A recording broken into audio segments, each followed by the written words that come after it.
Good idea.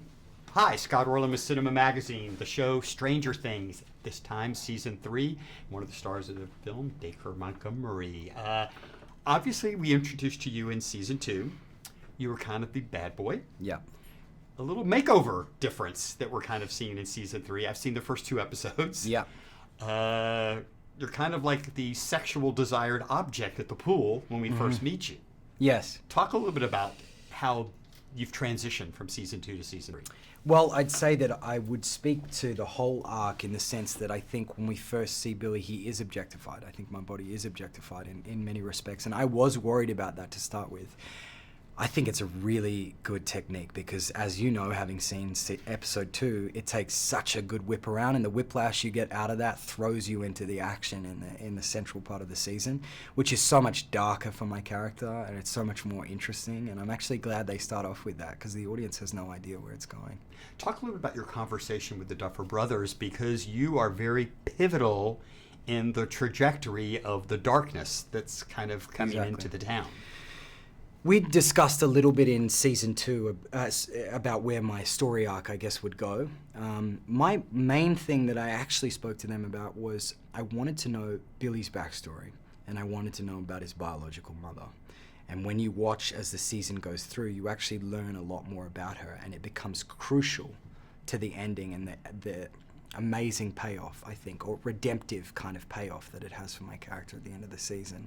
That was something that we discussed, but I never thought my role would be this big or it would be this dark or interesting. And I think as an artist, it's like you can't hope for something more collaborative and creatively fulfilling as that. Let's talk about something that might have been physically fulfilling for you, and that is when the darkness first kind of engages with you, when something happens with your car. You kind of have a little bit of a thrill ride where you're dragged across the floor. Totally. How was that done with you? Were there ropes, pulleys? Yeah, it was like a pulley system up a little hill and through a warehouse, and I had a little protective jacket on the front of my chest, but it was like 3 o'clock in the morning. We're talking Atlanta, it's like freezing outside, but I think it's all part of it. You get wired with that kind of adrenaline, and it whips you out of the car and up the hill and through the warehouse in one take. You know, the cameraman's running alongside you, there's a dolly tracking through the side of the warehouse, and it's like the suspension of disbelief is like 0 to null in this because it's all there for you. And most of it's practical. Even with the CGI, it's like you're given previews, you're showing the whole world. It's amazing. The kind of the build up for this is July 4th. Yes. Of what's going to happen. And I mean, you're from down under, you're Yes. from Australia. This is going to be for Germany. A lot of people, July 4th doesn't mean anything to them. So how do you think that particular holiday and occasion resonates for what is about to happen? Why is that so specific to the implosion? Because I think it's the antithesis.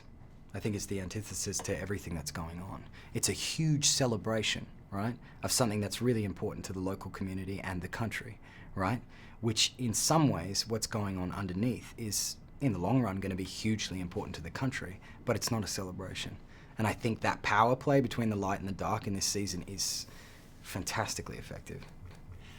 Again, without giving too much away, but there are these evil forces that keep coming Yes. back to Hawkins. And like I said before, if I lived in this town, I would move. Yes. I mean, just get out of there. You would have moved years ago. Get out of here.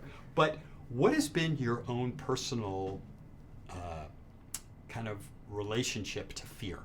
Where have you kind of faced it head on, and how did you handle yourself? I think I suffer pretty badly from anxiety, and I think my fear is born in my insecurity. And I think that's exactly the same as Billy. And I think we're all scared of stuff that we don't know. The abyss of your emotions taking you somewhere or wherever. And that leads to different facades that we put up to the world, different masks. And the great thing about this show is that it strips all of those masks and puts you in the situation where you have to confront your fears. Are you conquering your fears? Slowly. I think we learn till the day we die, and we're conquering our fears till the day we die.